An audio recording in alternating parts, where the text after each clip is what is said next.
Le voy a hacer repetir esto, hermano, no porque me guste, sino porque cuando repetimos se nos queda eso en la cabeza. Y yo lo que quiero, pues el Señor lo que desea es que nosotros comprendamos lo que Él nos quiere enseñar hoy.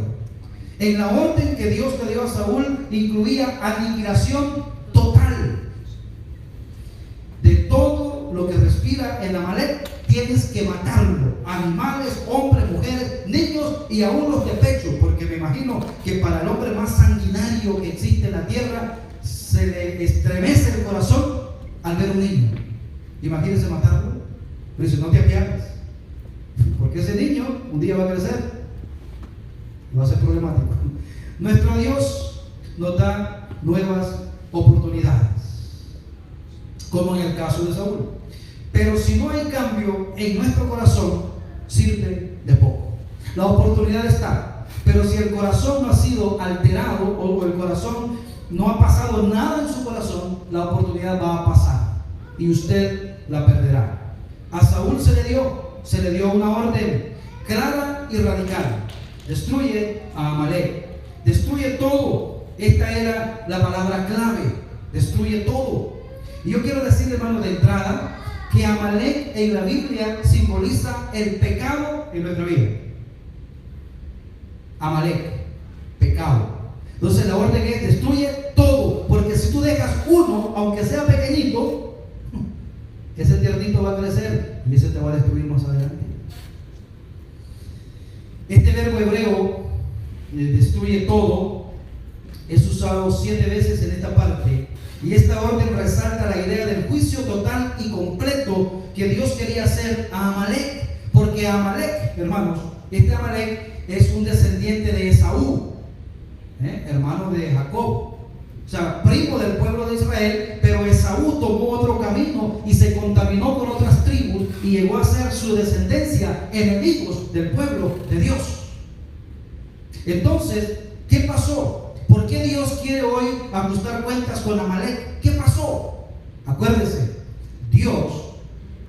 a Dios no puede ser burlado. Aunque pase el tiempo, aunque dice ya nadie se acuerda de ese pecado que yo cometí, nadie sabe, ya pasó la aflicción, Dios tiene todo bajo control y Dios quiere que vengamos a Él antes del juicio. Porque si Amalek viene antes y se arrepiente, Dios le da misericordia, porque es del pueblo de Dios, los que están alejados, pero Dios no puede rechazar un corazón que se humilla. No importa lo malo de su pecado, no importa lo profundo de su pecado, Dios no puede rechazarlo porque Él es Dios. Amalek fue cruel con el pueblo de Israel, especialmente cuando venían saliendo de Egipto. Moisés venía con el pueblo y en el pueblo, hermano, era una cantidad muy grande. En el pueblo venía gente anciana, venían niños y venía gente enferma, venían personas. Entonces, ¿qué pasaba en ese tiempo, en esas caminatas? Acuérdense que el pueblo era nómada. El pueblo de Israel caminaba por el desierto. Entonces lo que hacían es que los más fuertes los ponían adelante, por si encontraban otros pueblos que querían pelear, y dejaban a los enfermitos, a los niños, a las mujeres, las dejaban atrás. Esa era la forma. ¿Sabe lo que hizo Amalek? Amalek dejó que pasara todo lo fuerte del pueblo y por detrás vino y empezó a matar a los niños del pueblo de Israel y empezó a destruir al pueblo de Israel cuando Israel iba pasando por sus lugares.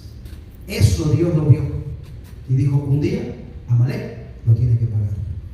Hermanos, nosotros a veces vemos cuando hay personas que se les va a dar la pena de muerte, por ejemplo, y lo vemos ahí y decimos: pobrecito, ¿verdad? Sí, pero 25 años atrás no se tocó el corazón para destruir a otra persona. Eso es lo que estamos viendo aquí. Esta orden era tremenda. Amalek fue cruel con el pueblo de Israel. ¿Sabe cuántos años habían pasado de eso? 400 años. Dios no olvida. Dios tiene una tremenda memoria. No olvida y tiene un tiempo para todo. ¿Sabe lo que significa 400 años para Amalek? 400 años de gracia. Porque si nosotros vemos el pasaje, vemos la crueldad de Dios, pero no vemos los 400 años de gracia. Cuando nosotros vemos que Dios destruye el mundo antiguo con agua, Solo vemos esa catástrofe, pero no vemos los 120 años de gracia que Dios le dio al pueblo, porque Noé predicó, ¿cuántos años? 120 años. Nosotros solo vemos que la Biblia dice que el que muere sin Cristo va al infierno, pero ¿cuánto tiempo estuvo la gracia de Dios al lado de esa persona y él ignorando? Solo vemos lo cruel, pero no vemos la gracia, y la gracia es mucho más grande. 400 años le dio Dios a Amalek para que se arrepintiera y no quiso, hasta que vino el día del juicio. Y esa era la orden para Saúl. Saúl, no te apiades de ellos, no dejes con vida a nadie. Quiero que leamos el pasaje bíblico donde Dios escribió esto contra Amalek. Éxodo 17. Éxodo 17, versículo 14. Dice: y Jehová dijo a Moisés: escribe esto para memoria en un libro, y di a Josué que raeré del todo. Ojo, raeré es quitaré, destruiré, borraré del todo la memoria de Amalek de debajo del cielo. Esa era la orden, 400 años atrás. Y Moisés edificó un altar y llamó su nombre Jehová Nisi, Jehová el que pelea. Y dijo: por cuanto la mano de Amalek, aquí viene el porqué, por cuanto la mano de Amalek se levantó contra el trono de Jehová, Jehová tendrá guerra con Amalek de generación en generación. Hay otro pasaje que no está ahí, pero si usted lo quiere apuntar, apúntelo. Se lo voy a leer rápidamente para que podamos entender después el porqué de esta acción tan cruel, entre comillas. Deuteronomio 25, 17 al 19 dice: acuérdate de lo que hizo Amalek contigo en el camino cuando salías de Egipto. Ese no está ahí. Si quiere apuntar la cita, es Deuteronomio 25, 17 al 19. De cómo te salió al encuentro en el camino y te desbarató la retaguardia, de todos los débiles que iban detrás de ti cuando tú estabas cansado y trabajado, y no tuvo ningún temor de Dios.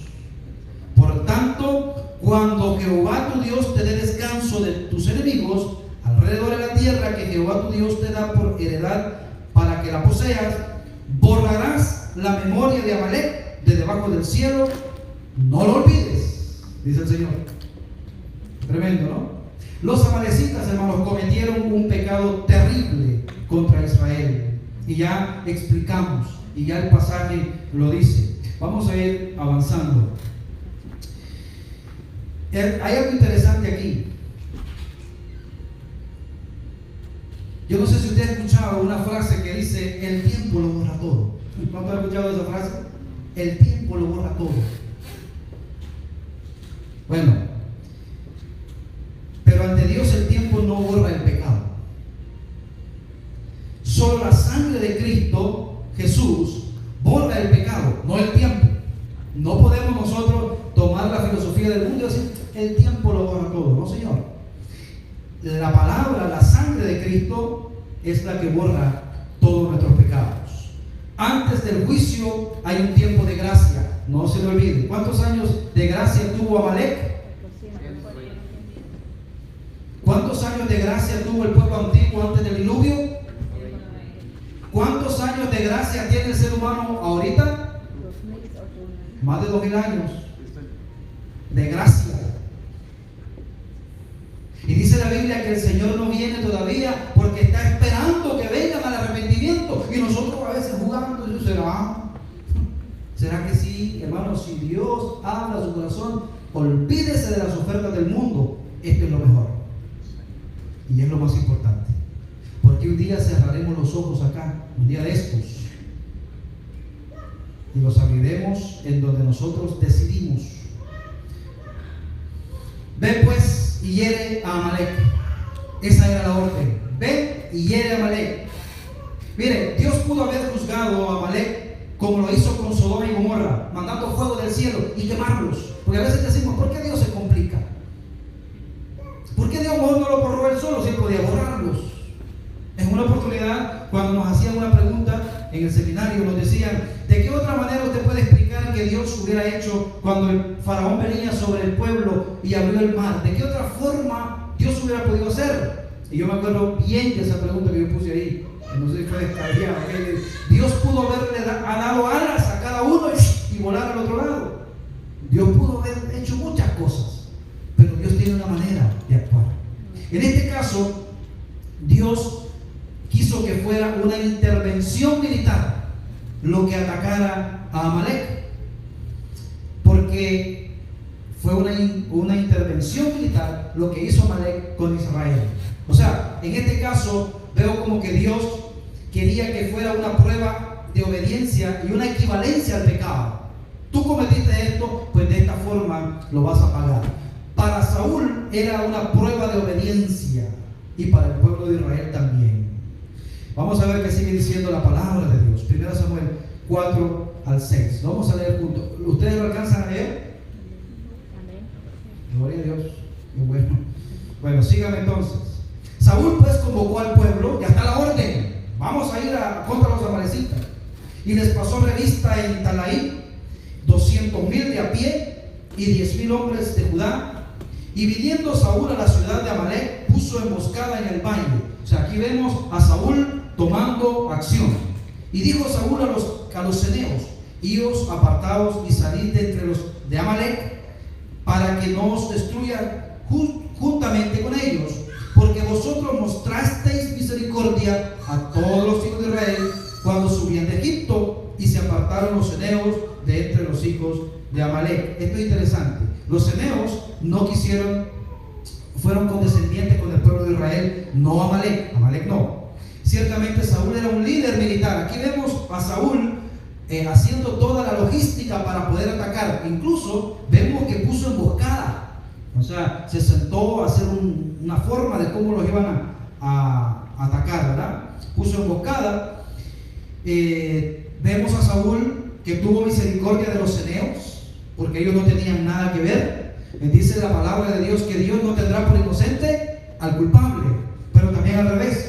Si usted no es culpable, tranquilo, tranquilo, ¿verdad? Ellos mostraron amistad. Ahora, el juicio de Dios era sobre los amalecitas. Hermano, esto es bien interesante. Vamos a seguir leyendo porque la misma palabra nos habla. Dice el 7: y Saúl derrotó a los amalecitas desde Ávila hasta llegar a Sur, que está al oriente de Egipto. Hasta aquí, Saúl está muy bien. 10. Va, si él lleva una lista de todo lo que le dijeron, ahorita va marcando y va bien, no lleva ninguna X. Pero, los peros, ¿verdad? Vamos a ver qué sigue diciendo. Yo quiero que ustedes me respondan después del versículo 8. Y tomó vivo a Agag, rey de Amalek, pero a todo el pueblo mató a filo de espada. ¿Qué ven ustedes ahí? ¿En qué falló? Al principal que tenía que matar no lo mató, al rey. Aquí viene David ya, Saúl, viene ya flaqueando, viene sacando lo que hay en el corazón. Mire el 9. Y Saúl y el pueblo perdonó a Agag y a lo mejor de las ovejas. Ya lleva otra cruz, porque le dijo: no te apiades de nada, ovejas, animales, todo. Ahora vemos que Saúl está medio obedeciendo. No te apiades de las ovejas y del ganado mayor, de los animales engordados, por muy buenos que se vean, de los carneros y de todo lo bueno, las cosas que tengan ahí, no lo toques. Y no lo quisieron destruir, mas todo lo que era vil y despreciable, destruyeron. Qué tremendo, hermanos. Esto tiene una lección tremenda para nosotros. Acuérdense que Amalek significa o simboliza el pecado en nuestra vida. Sí, destruimos aquellas cosas que, esto es fácil para mí, pero las verdaderas cosas que Dios quiere que destruyamos, y lo voy a decir desde ya, adelantándome un poco al mensaje: lo que usted no destruye, lo terminará destruyendo a usted. Eso dice la palabra de Dios.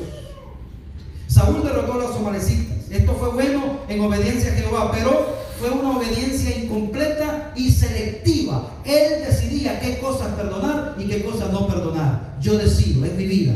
Cuidado con eso. Primero Saúl tomó vivo a Agag, rey de Amalek, pero que llevara su juicio sobre todo el pueblo, incluyendo el rey. Hay una pregunta aquí: ¿por qué Saúl tomó vivo a Agag, rey de Amalek?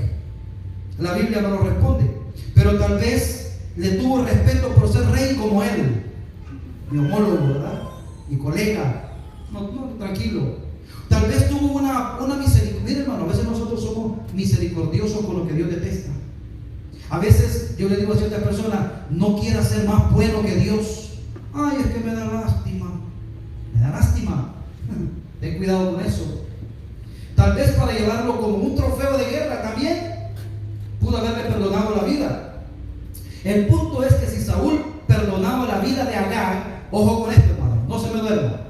Si Saúl, que era el rey, perdonaba la vida de Agag, estaba dando un mal ejemplo ¿a quién? Al pueblo. Si usted como padre de familia perdona ciertas cosas o hace ciertas cosas, no le diga a los que están bajo usted que no lo haga. Su ejemplo le está diciendo: así es como tienes que hacerlo. Y el día que vengan con esas cosas, no puede usted decirle: ¿pero por qué? Yo digo: papá, yo te vi a ti. Si Saúl perdonaba la vida de Agag, el pueblo se tomaría la libertad de perdonar lo mejor del botín. ¿Quién comenzó primero? Saúl. Perdonó al rey. Entonces el pueblo dijo: bueno, si así es la cosa. Yo creo que siempre hay alguien que dentro del ejército haber dicho: hey, no. Sí, ahí dice la orden. La Biblia dice. ¿Y quién no peca? ¿Verdad? Siempre está uno que quiere hacer la cosa bien, pero siempre está el otro que quiere vivir una vida a medias. Pero el rey tuvo problema aquí. El pueblo tomó lo mejor del botín, los pecados de la imitación del alto mando. Siempre, acuérdense, hermanos, que hay un dicho que dice que el ejemplo arrastra. Lo que ven los demás es lo que van a hacer. Los que están con nosotros harán lo que nosotros mismos hacemos. Y Saúl y el pueblo perdonó a Agag y a lo mejor de las ovejas y del ganado mayor, de los animales engordados. Dios le ordenó claramente, ahí en el 15:1, el versículo que leímos al principio, dice: ve pues y hiere ¿a quién? A Amalek, y destruye todo. ¿Se acuerdan que lo repetimos? Recuerda, todo lo que tiene, ojo, y no te apiades de él. Él también, fíjense como Dios sabe todas las cosas. Dios conocía el corazón de Saúl, que se iba a congraciar con él, y le dijo: cuidado, te estoy viendo la intención, porque usted sabe que Dios a nosotros nos agarra en la intención, pero eso solamente Dios. Dice que antes que las palabras salgan, ya el Señor lo sabe. A veces nosotros con nuestros niños le atinamos, y el niño no ha dicho nada, pero ya sabemos, lo agarramos a la intención, ¿verdad, hermano? Entonces Dios, que es Dios, sabe y nos agarra la intención y le dice: no se te ocurra perdonar a Agag, él es el primero que tienes que darle, no te apiades de él. Ahora, ¿lo hizo Saúl? No lo hizo. La obediencia parcial es desobediencia total. No existe, hermanos, la media obediencia. Existe para el hombre carnal, pero para Dios no existe. Si usted obedece a medias, usted desobedeció. Si a usted le dice: llévate el bote de la basura hacia la calle, y usted lo deja a media calle, ¿obedeció o no? A medias. Entonces no es obediencia. Obediencia total. Saúl y sus hombres obedecieron en lo que les convino. Esto me conviene, esto no me conviene. Matamos lo que no nos sirve. Perdonar lo mejor de Amalek es como aferrarse, ojo con esto, a algún pecado favorito. Lo voy a repetir. Perdonar lo mejor de Amalek es como aferrarse a un pecado favorito. Tienes que matarlo, esa es la orden, pero tú le perdonas la vida. Cuidado con eso. Para nosotros Agag representa la tendencia malvada. Lo que está dentro del corazón malvado nuestro representa a Agag. Perdonar a Agag es ser misericordioso con nosotros mismos, es engañarnos, y lo más duro es tratar de engañar a Dios. Bueno, ¿alguien puede engañar a Dios? Nadie. ¿Sabe quién le dio? Hay algo muy interesante.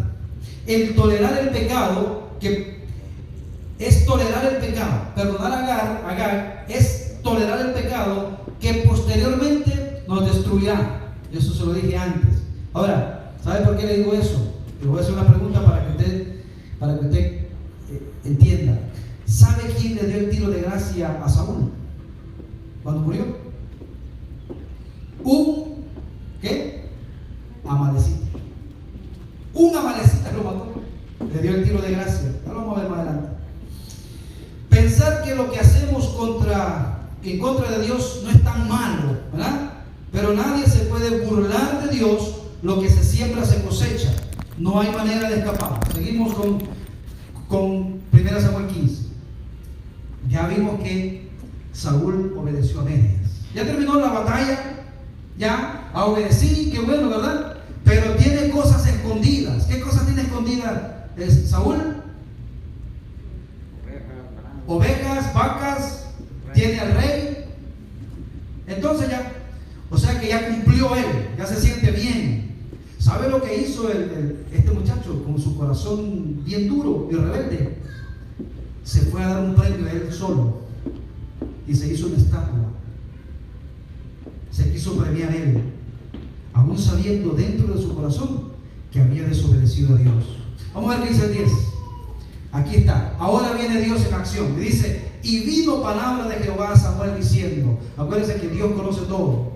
Y viene y ahora se lo comunica al profeta. Le dice: me pesa haber puesto por rey a Saúl, porque se ha vuelto de en pos de mí, ojo, y no ha cumplido mis palabras. Dios estaba tomando nota. Y se apesadumbró Samuel y clamó a Jehová toda aquella noche. Qué tremendo, ¿no? Me pesa haber puesto por rey a Saúl. El corazón de Dios estaba dolido por la desobediencia de Saúl. Hermano, esto es parecido al corazón de un padre que ve la desobediencia de su hijo. Está dolido. El hombre que había iniciado humilde como Saúl, sujeto a Dios, eventualmente tomó su propio camino en desobediencia. Que Dios nos libre, hermano, de tomar ese camino, porque la desobediencia siempre nos va a llevar a un final triste. La desobediencia de Saúl le dolía a Dios. Y como no podemos comprender todo lo que pasa en el corazón de Dios, porque Dios es mucho más grande, lo más cerca que podemos llegar es a que Dios se expresa en términos humanos. Y dice: me pesa haber puesto por rey a Saúl. Lo más tremendo que veo aquí es que Samuel también se apesadumbró. Esto es bien importante, hermanos. Le dolió a Dios desechar a Saúl, y le dolió a Samuel que Saúl fuera desechado. Aquí hay un principio muy lindo que yo escribía. Dice: si estamos cerca del corazón de Dios, cuando las cosas que afligen a Dios nos afligen a nosotros, entonces estamos cerca de Dios. Y las cosas que le alegran nos alegran a nosotros. Dios se entristeció por Saúl, Samuel también. 1 Samuel 12 dice: bueno, ya con la noticia, el viejito Samuel, que ya estaba entrado en años, el viejito Samuel viene y emprende el viaje a confrontar al profeta. Dice: madrugó luego Samuel para ir a encontrar a Saúl por la mañana. Y fue dado aviso a Samuel diciendo: Saúl ha venido a Carmel, y he aquí se levantó un monumento, y dio la vuelta y pasó delante y descendió a Gilgal. Saúl, hermano, contento por la victoria, se da él en su orgullo decía que había hecho todo bien, va a Carmel, hace un monumento. Eso, hermanos, es producto del orgullo. Cuando nosotros, aparte de la desobediencia, creemos que merecemos un premio. Ahora, qué tremendo esto. Dice: vino pues Samuel a Saúl, versículo 13. Aquí viene ya la confrontación, hermanos, y aquí es donde se va desarrollando la parte más interesante de este mensaje. Vino pues Samuel a Saúl y le dijo: vino pues Samuel a Saúl, y Saúl le dijo: bendito seas tú de Jehová. ¿Sabe lo que está pasando con Saúl aquí? Saúl conoce cómo se habla en la iglesia. Amén, gloria a Dios, aleluya. Él está porque sabe que viene el profeta de Dios. Hermano, sin saber que el profeta venía enojadísimo. Mire, dicen que Samuel tenía un semblante tan tremendo que cuando él llegaba a un lugar decía: ahí anda Samuel. ¿Sabe por qué? Porque era el profeta de Dios. Y ese hombre no andaba congraciándose con nadie. Y a veces le decían: vayan a preguntarle en son de qué viene Samuel. Y decía: no, vengo en son de paz. Tranquilo, no, pues. Imagínense cuando se encuentra este señor con Saúl. Y Saúl, gloria a Dios, aleluya, bendito. ¿Verdad? Saúl le dijo: bendito seas tú de Jehová. Y miren lo que dice inmediatamente, hermano. Esto es lo más chistoso. Yo he cumplido la palabra de Jehová. Pregunta: ¿quién le estaba preguntando? ¿Quién estaba pasando en el corazón a Saúl?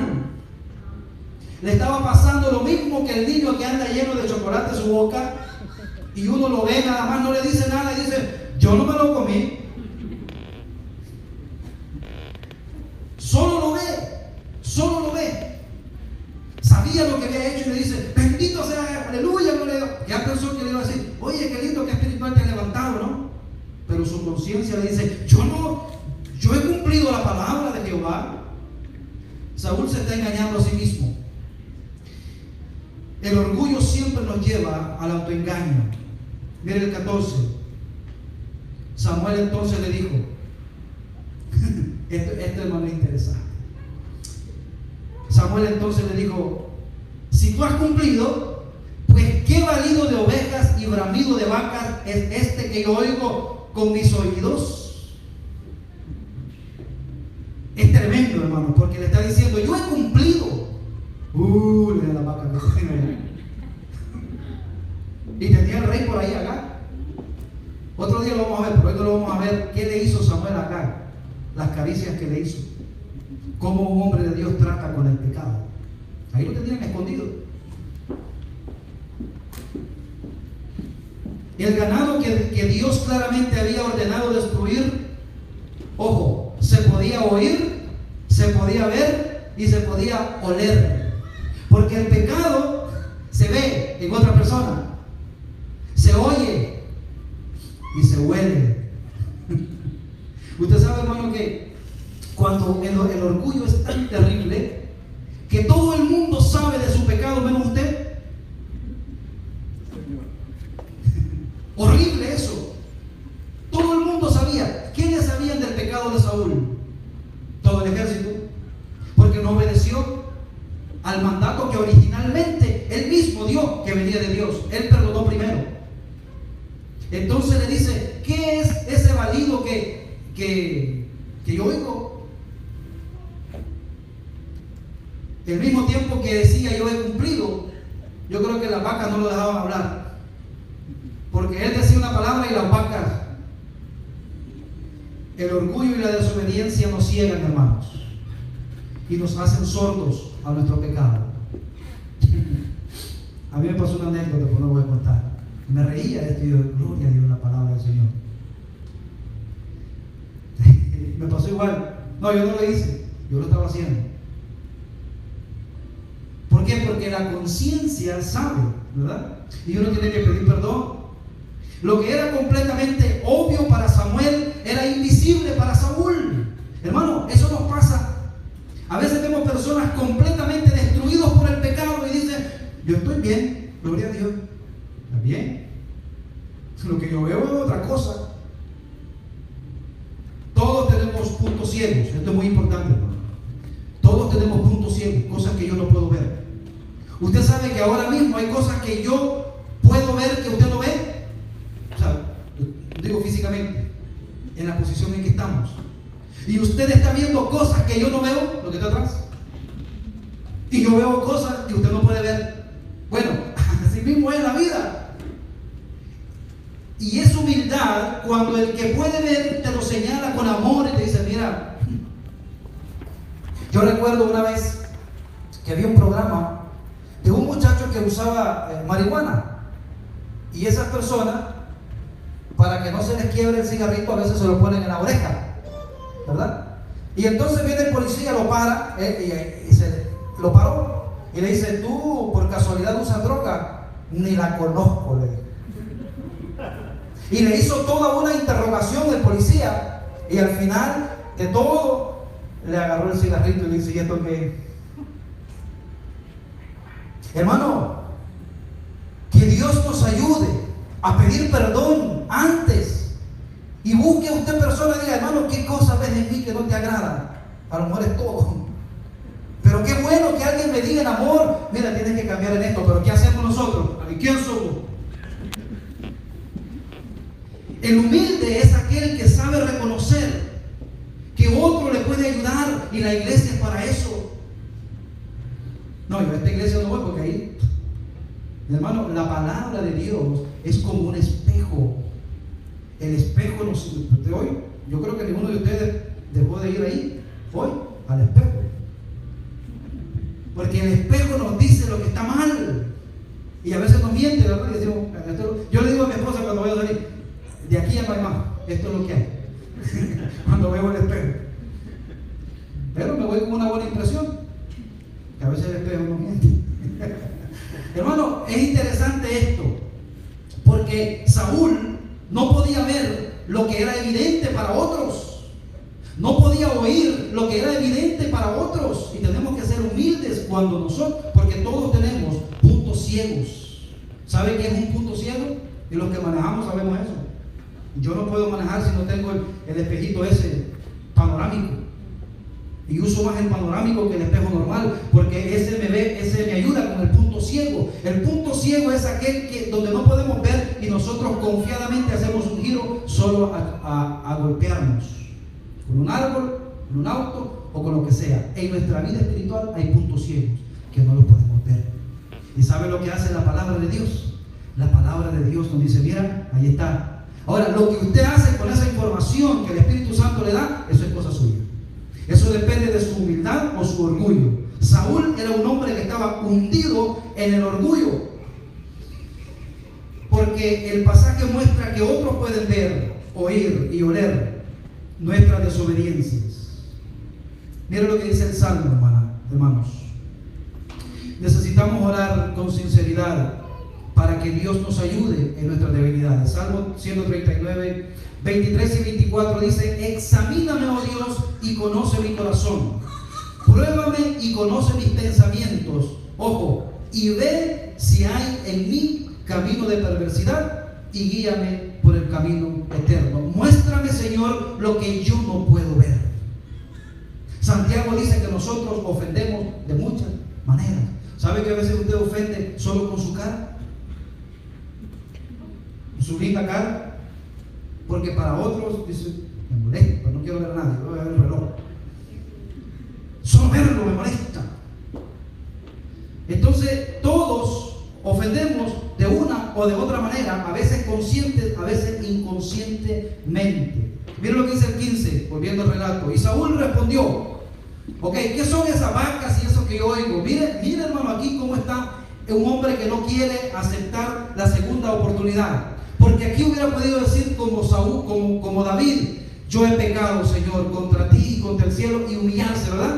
Este era el punto en que podía humillarse. Pero ¿sabe qué fue lo que dijo él? Y Saúl respondió, ¿qué dice? De Amalek los han traído, no yo. Mire, la primera acción de un corazón orgulloso cuando es confrontado con su pecado es echarle ¿qué? La culpa a otro. No, yo pienso así porque no, yo soy así porque si Dios ya le mostró que eso es pecado, deje de echarle la culpa a otro. Confróntelo y Dios le va a ayudar. Amén. Esa es la primera manera, el primer paso de salir de un problema. Reconocer. Alcohólicos Anónimos, que yo estuve muy temprano por ahí, dice: el primer punto para salir de esta adicción es reconocer que somos alcohólicos. Amén. Que están ahí. Porque todos están con el mismo deseo de salir. Dice: ya reconoció, es el primer punto. Pero el corazón orgulloso, lo primero que hace es echarle la culpa a los demás. de Amalek los han traído. No yo, los han traído. Quiero que preste atención en eso. Porque el pueblo, sigue, mire, porque el pueblo perdonó. ¿Quién perdonó primero? Él. Se va hundiendo. Mire, por eso le digo que el mensaje se llama: no desperdicies la segunda oportunidad. Porque Saúl, en vez de agarrarse y salir de ahí, se va hundiendo cada día más. Cada mentira que usted dice para justificar una, se va hundiendo, hundiendo cada día más. Pare, frene, reconozca, sea humilde y pide perdón. Dios le va a ayudar. Dios te va a ayudar. El pueblo perdonó lo mejor de las ovejas y de las vacas. Pero vamos a traer ofrenda para sacrificarlas a Jehová. Yo quiero que usted entienda lo que dice ahí. Tú, Dios, no mi Dios. Diferente a David, ¿no? Que decía: Jehová es mi pastor. No, Saúl dice: Jehová es tu Dios. Esas cosas revelan. Yo recuerdo, hermano, y entre verdaderos creyentes no debe existir esto. Hay personas que dicen: tú le puedes orar a Dios. Como que si, ¿sabe lo que yo pienso en eso? Es como que si Dios no es el Dios de ellos. Órale tú a tu Dios. Hermano, si somos hijos de Dios, usted puede orarle a Dios. Usted puede hablar con Dios. Ahora, en un grupo así podemos orar también y Dios hace, pero Dios no me va a escuchar más a mí que a usted. Esa es una idea muy pagana. Ahora, para sacrificar a Jehová tu Dios, ojo, pero lo demás lo destruimos. O sea, trajimos estas cosas así esto es para sacrificar, pero lo demás que tú me dijiste lo destruimos. Hermano, son excusas. Y yo me identifico mucho con eso. Porque muchas veces nosotros queremos justificar lo injustificable. No, pero vamos a ver por dónde, cómo salimos de ahí. Lo han traído, el pueblo perdonó. Esta es la primera de una serie de excusas de parte de Saúl. Él culpó al pueblo y no a sí mismo. Lo más fácil es culpar a otro de nuestra desobediencia. Segundo, él se incluyó a sí mismo en la obediencia, pero lo demás lo destruimos. Ve que él dice: de Amalek los han traído ellos. Pero lo demás lo destruimos. Ahí sí en la obediencia sí se une, ¿verdad? Qué tremendo la palabra del Señor. Tercero, justificó lo que se había quedado debido a su fina calidad.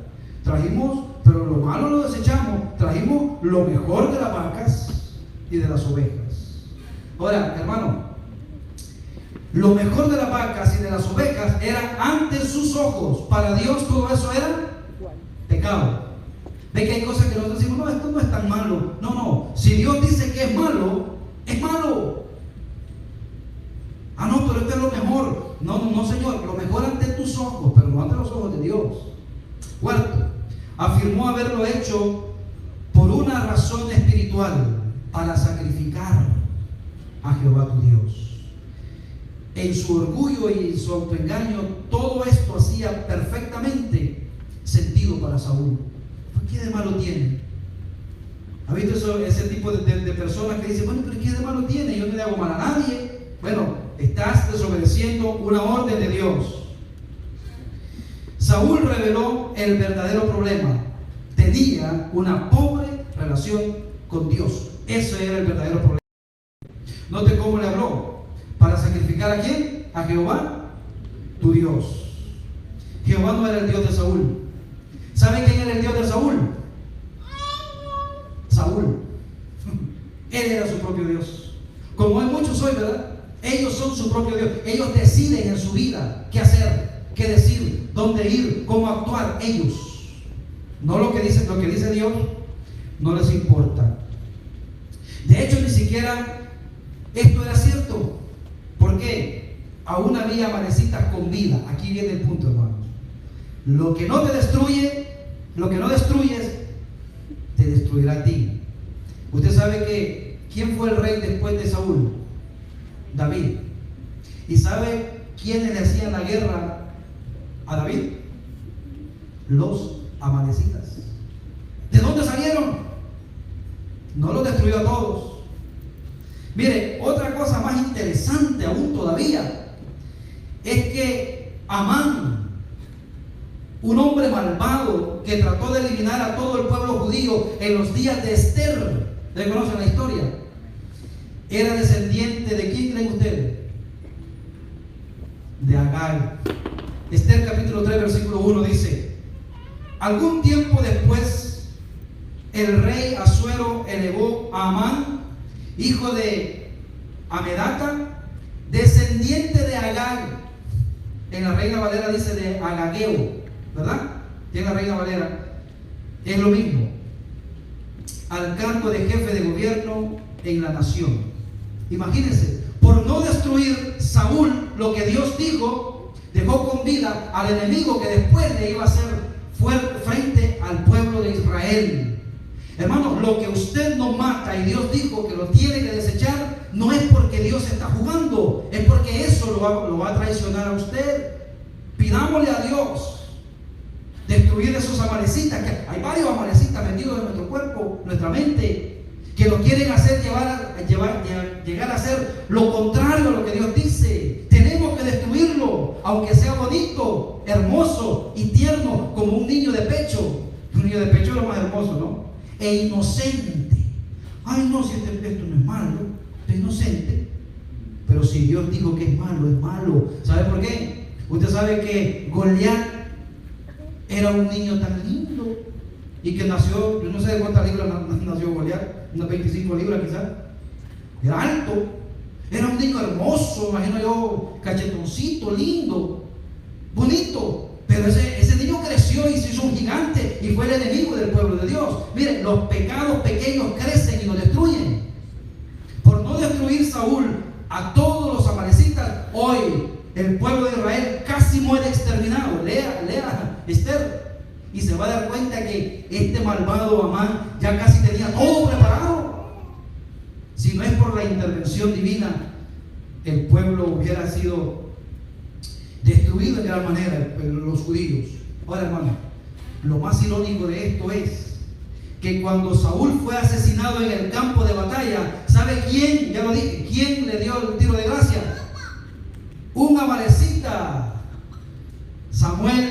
Segunda de Samuel, capítulo 1, 8 y 10. Vamos a leerlo, porque es lindo leer la palabra del Señor. Le voy a dar el contexto. Acaba de morir Saúl. Ese mismo día murió Jonatán, su hijo, que no lo hemos mencionado en esta serie, pero incluso llegó a ser hasta enemigo de Saúl, porque Jonatán era el mejor amigo de David. Ese mismo día murieron los dos. ¿Y sabe qué? Como David huía de Saúl, este hombre viene a darle, según él, entre comillas, la buena noticia a David, diciéndole: ya murieron los que te persiguen. Y mire que David, cuando oye la noticia, llora.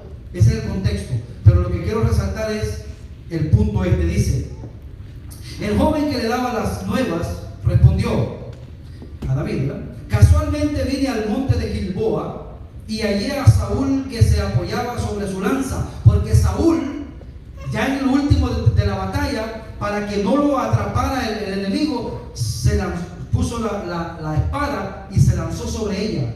Se suicidó, pero quedó con vida, quedó atravesado, como un sapo así. Quedó atravesado, pero no se moría. Y él quería que alguien llegara y le hiciera el favor de matarlo. Interesante eso. Me estoy adelantando un poco. Y venían tras él carros y gente de a caballo. Y mirando él hacia atrás, me vio, dice este joven, y me llamó. Y yo dije: heme aquí. Y me preguntó: ¿quién eres tú? Y yo le respondí: ¿qué dice? Soy amalecita. Lo que Saúl perdonó, terminó con acabárselo. Mire, dice: él me volvió a decir: te ruego que te pongas sobre mí y me mates. Como el borracho, ¿verdad? Que le dicen: si vuelves a tomar te mueres. Pues tengo otra botella. Algo así. Mátame, porque se ha apoderado de mí la angustia, pues mi vida está aún toda en mí. O sea, me he metido el cuchillo, pero estoy tan vivo como si no me hubiera metido la espada. Toda mi vida está en mí, mátame por favor.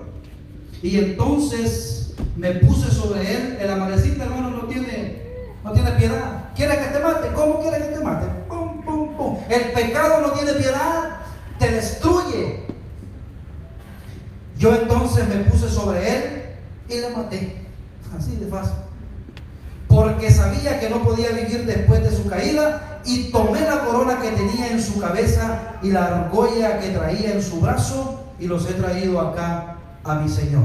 Hermanos, el pecado que tú no destruyes te destruirá a ti. Y esto no es una rima. Esta es palabra de Dios. No juegues con el pecado.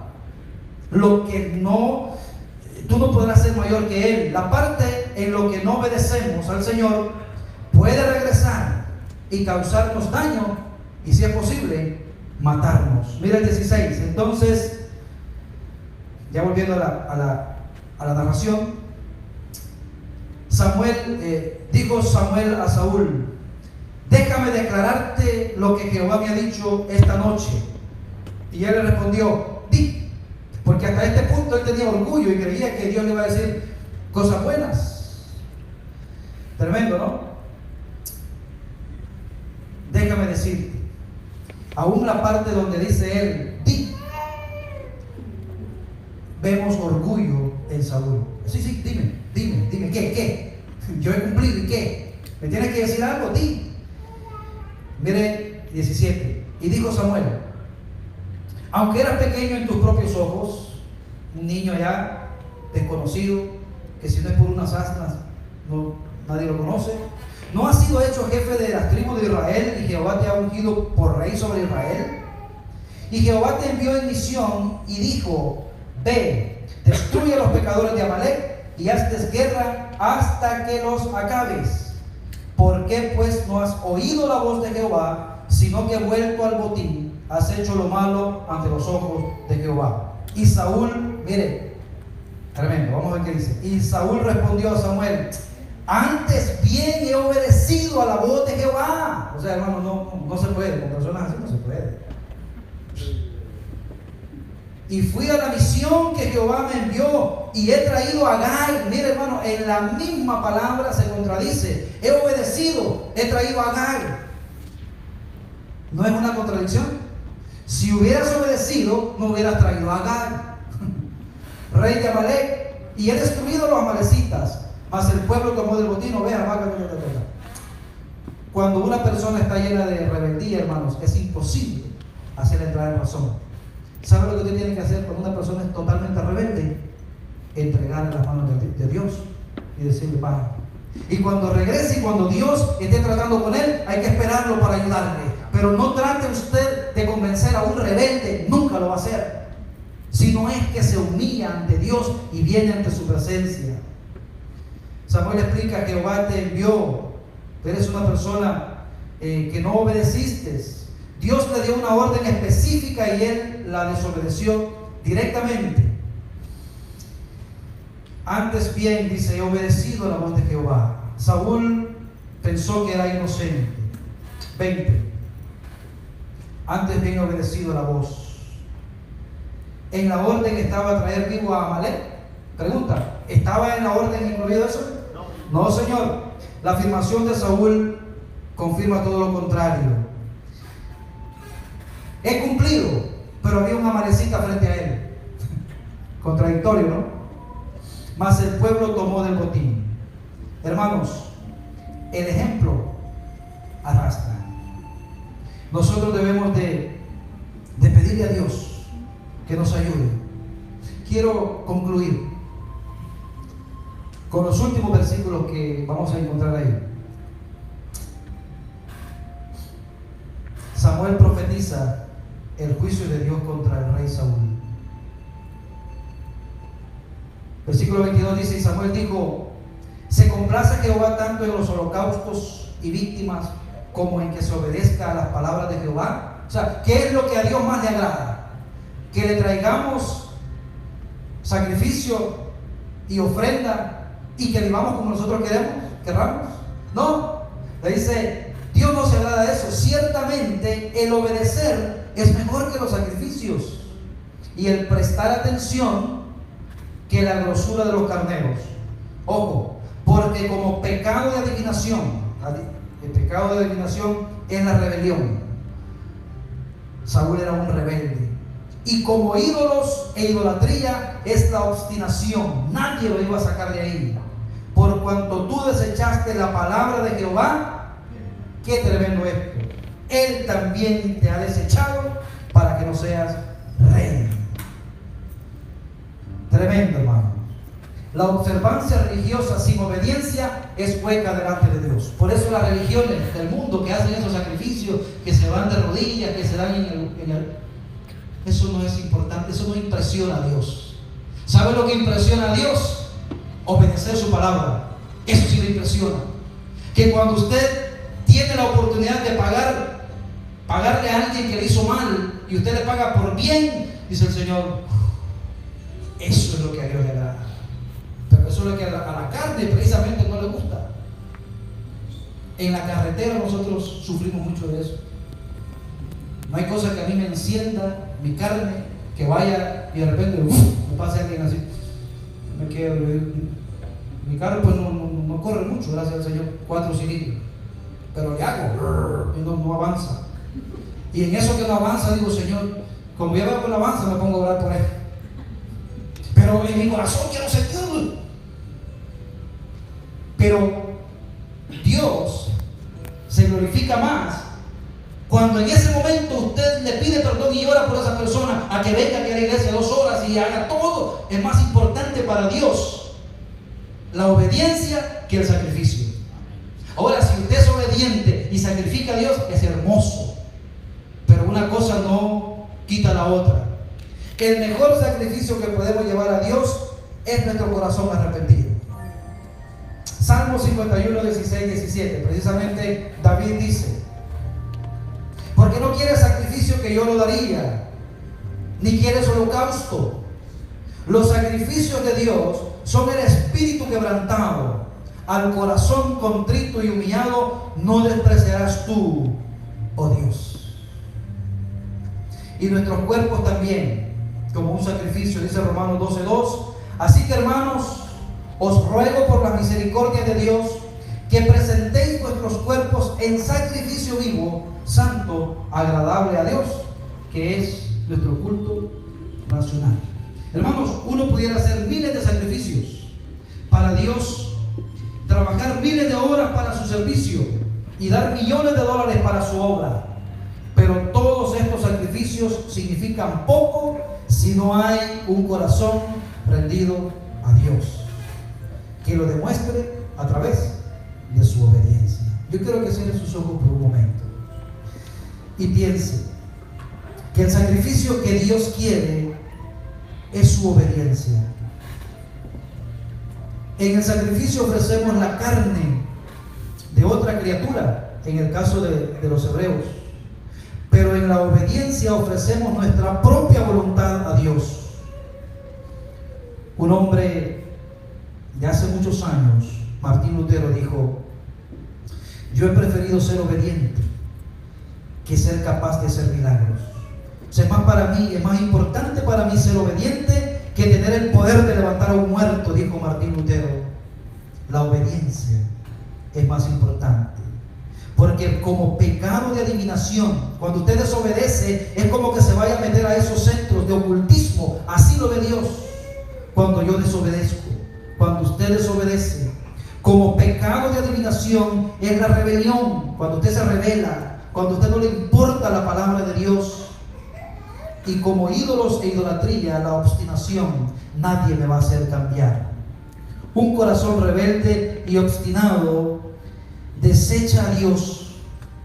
Dios lo desecha de la misma manera en que lo hace alguien que rechaza a Dios con prácticas de ocultismo.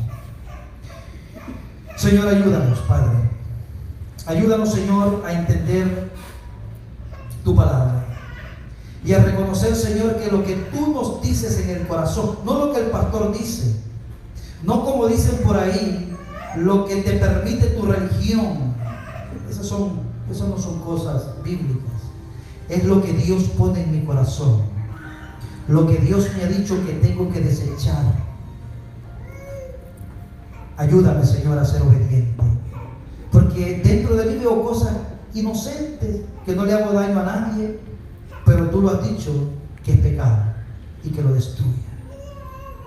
Ayúdame, Señor, porque toda desobediencia consciente es en realidad idolatría, porque convierte a la voluntad propia el humano en un Dios.